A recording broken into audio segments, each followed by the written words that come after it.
Hello बेटा, स्वागत है आपका आज की वीडियो में। आज की वीडियो में हम आपके लिए लेके आए बेटा एक्सरसाइज 8.2 से क्वेश्चन नंबर 3। तो चैप्टर नंबर आपका 8 है समाकलनों के अनुप्रयोग। तो चलिए बेटा स्टार्ट करते हैं। कह रहा है पकड़ो ब्रक बाई बराबर x square plus 2 y equal to x x equal to 0 एवं एक्स बराबर 3 से घिरे क्षेत्र का क्षेत्रफल ज्ञात कीजिए। तो यहाँ पर देखिए बेटा, एक तो सबसे पहले आपको पैराबोला की इक्वेशन दी है, आपको परबोला की इक्वेशन दी है। तो परबोला की इक्वेशन क्या है? बाई बराबर एक्स स्क्वायर प्लस के 2, ठीक है। और एक इक्वेशन और दी है आपको, ये इक्वेशन नंबर 1 हो गई आपकी। और एक इक्वेशन और गिवन करिए बेटा आपको कि बाई बराबर एक्स, ये आपकी लाइन की इक्वेशन, रेखा का समीकरण है। अब देखिए करना क्या है आपसे सबसे पहले मैं आपको बता दूं, और एक एक्स बराबर 0 और एक्स बराबर 3। तो यहां पर जो इक्वेशन नंबर आपकी पहली है, इसमें आपको करना क्या होगा? इक्वेशन नंबर फर्स्ट में बेटा, इक्वेशन नंबर फर्स्ट में ये करना होगा। देखिए जैसे ये है इक्वेशन नंबर फर्स्ट को लेते हैं हम, तो बाई बराबर एक्स स्क्वायर प्लस के 2। तो यहां पर आप क्या करेंगे बेटा, एक्स बराबर 0 रखिए। अगर आपने एक्स बराबर 0 रखा तो आपका बाई बराबर कितना आ जाएगा? 2 आ जाएगा। तो यहां से ये जो पैराबोला बनेगा, इसका मतलब ये जो पॉइंट आए बेटा, ये 0 और 2 आ गए, 0 और 2। तो ये जो पैराबोला बनेगा ये कुछ बाई एक्सिस पर बनेगा, क्योंकि एक्स एक्सिस है 0 और बाई पर कितना है 2। और यहां पर बेटा 0 और 2, मतलब ये पैराबोला जो है थोड़ा ऊपर होके बनेगा। ये पैराबोला परबोला ओरिजिन से होके ना जाके ये 2 पर होके जाएगा, बाई बराबर 2 पर। तो ये कुछ पैराबोला इस तरीके से बेटा आपका बनेगा। ये पैराबोला कुछ इस तरीके से आपका बन जाएगा, ठीक है। और इसको बोल देंगे हम y बराबर एक्स स्क्वायर प्लस के 2 बोल देंगे, ठीक है। अब ये चीजें हो गई हैं। अब देखिए एक इक्वेशन, सेकंड इक्वेशन जो आपको गिवन है बेटा, वो y बराबर x है। तो इसका मतलब ये जो यहां से जानी है, ये जो रेखा जानी है आपकी, ये ओरिजिन से होके जानी है, क्योंकि ये रेखा का समीकरण है। तो ये ओरिजिन से होके जाएगा। तो बेटा इसको मैंने ओरिजिन से होके खींच लिया यहाँ पर। और ओरिजिन आपके क्या है? ओरिजिन आपके बेटा 0 0, मूल बिंदु आपके क्या है? 0 0। अब आपको करना क्या है? x बराबर 0 दे रखा है, ठीक है, x बराबर 0 और x बराबर 3। तो इसका मतलब अगर x बराबर 3 दे रखा है तो क्या होगा? देखिए बेटा, यहाँ पर 1 मान लिया, यहाँ पर 2 और यहाँ पर हमने मान लिया 3। तो इसका मतलब ये 3 पे कट करेगा यहाँ पर कहीं पर। तो अगर 3 पर कट करेगा तो थोड़ा सा इसको यहाँ पर देख लेते हैं, मान लेते हैं बेटा यहाँ पर इसको कट करेगा ऐसे करके। अब हमें क्या करना है? ये आपका 1 आ गया, ये आपका 2 आ गया, और ये आपका बेटा x बराबर क्या आ गया? 3 आ गया। अब हमें एरिया फाइंड करना है। तो हमें एरिया कौन सा फाइंड करना है बेटा? हमें ये वाला एरिया फाइंड करना है, क्योंकि मेन पार्ट है इसमें डायग्राम बनाना और इंटरसेक्शन पॉइंट, कटान बिंदु निकालना। मेन पॉइंट ये आपका। तो हमें ये एरिया फाइंड करना है। तो इसके लिए ये आपका ओरिजिन O हो गया, ये आपका A हो गया, ये बेटा आपका ये वाला जो पॉइंट यहां पर कट करा है इसको, ये आपका B हो गया, और ये आपका C हो गया, ठीक है। ये आपका क्या हो गया? C। तो इसके बीच का एरिया चाहिए, OABC के बीच का एरिया चाहिए। एक स्ट्रिप ले ली बेटा हमने, रेक्टेंगल स्ट्रिप ले ली एक। तो देखिए जो स्ट्रिप है उसकी जो लंबाई हमने बाई मान ली, और जो चौड़ाई है बेटा वो कितनी मान ली? DX मान ली। कितनी? DX।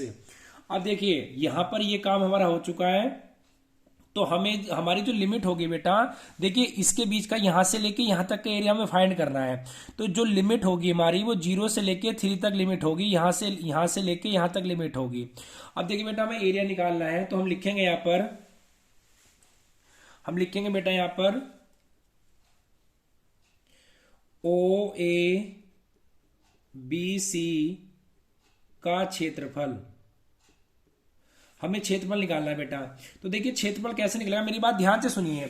ये जो स्ट्रिप ली हमने, रेक्टेंगल स्ट्रिप जो होती है, जो आयताकार स्ट्रिप होती है, उसकी जो एरिया रहता है बेटा, वो लंबाई गुणा चौड़ाई रहता है, लंबाई गुणा चौड़ाई।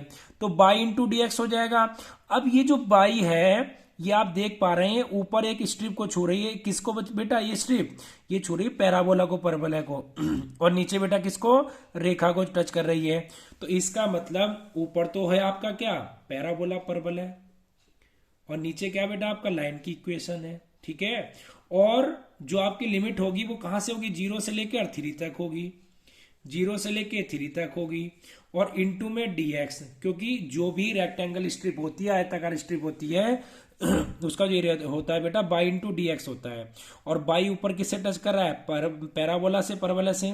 और नीचे किससे टच कर रहा है, रेखा की समीकरण, लाइन की इक्वेशन से। तो by parabola minus by line हो गया। अब देखिए आगे देखते हैं, तो हम यहां से मान निकालते हैं बेटा। तो देखिए एक तो बाई बराबर एक्स स्क्वायर प्लस के 2 है, ये आपका क्या है बेटा, ये आपका है पैराबोला। तो यहां से आप पैराबोला का मान निकाल लेंगे, तो ये आपका हो जाएगा एक्स प्लस 2। इसी तरीके से दूसरा मान निकालेंगे बेटा, तो दूसरा मान आपका क्या हो जाएगा, बाई लाइन वाई, बाई बराबर एक्स है, तो ये आपका बन जाएगा बाई लाइन का मान बन जाएगा। अब ये दोनों की दोनों वैल्यू आप कहां पुट कर देंगे बेटा, यहां पर पुट कर दीजिए। तो ओ ए बी सी का क्षेत्रफल, लिमिट आपकी बेटा 0 से 3, और ये आपका हो गया x square plus 2 minus x, और ये क्या हो गया आपका डी एक्स है। अब देखिए इन दोनों को बेटा आप अलग अलग कर लीजिए, तो अलग अलग करेंगे इसको, तो ये आएगा आपका 0 से 3 एक्स स्क्वायर प्लस 2, और ये आपकी लिमिट क्या आ गई बेटा, यहाँ पर dx हो गई। और देखिए इसको अलग कर लीजिए इस पार्ट को, तो 0 से 3 और ये आपकी क्या होगी बेटा, ये आपका हो गया x और dx।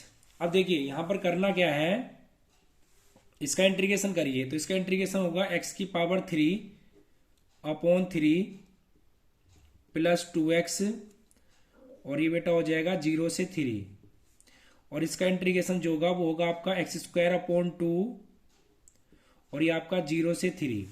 आइए बेटा लिमिट रख लेते हैं इसमें, तो जब लिमिट रखेंगे तो upper limit minus lower limit रखते हैं, तो अपर लिमिट 3 है, तो 3 3 होती है 27 अपॉन 3, और upper limit minus lower limit, और 3 दूनी 6।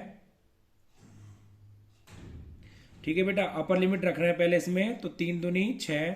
अब माइनस लोअर लिमिट रखेंगे, देखिए बेटा यहाँ पर रखेंगे ये भी 0 हो जाएगा, और यहाँ पर रखेंगे ये भी 0 हो जाएगा, तो 0 को हम नहीं लिखेंगे, upper limit minus lower limit. अब यहाँ पर लिमिट लगाते हैं, तो देखिए बेटा ये कितना हो जाएगा 9, क्योंकि 3 का स्क्वायर 9 हो जाएगा, upon 2 upper limit minus lower limit रखेंगे तो 0 हो जाएगी, इसको छोड़ देंगे। तो यहाँ पर इसको सोल्व करेंगे, तो ये आपका कितना आ जाएगा बेटा ये आपका आ गया 3 9 27, तो 9 और 6 15, ये आपका 15 हो गया, और यहां पर आपका क्या हो गया, माइनस के 9/2 हो गया। अब इसका एलसीएम ले लीजिए, तो 15 दूनी 30 माइनस के 9 अपॉन 2, ये आपका क्या आ गया बेटा 21 अपॉन 2 आ गया, और यही आपका क्या होगा इस क्वेश्चन का आंसर होगा। तो उम्मीद करता हूं ये क्वेश्चन आपको समझ में आया होगा। तो चलिए बेटा अगले क्वेश्चन में फिर से मिलते हैं।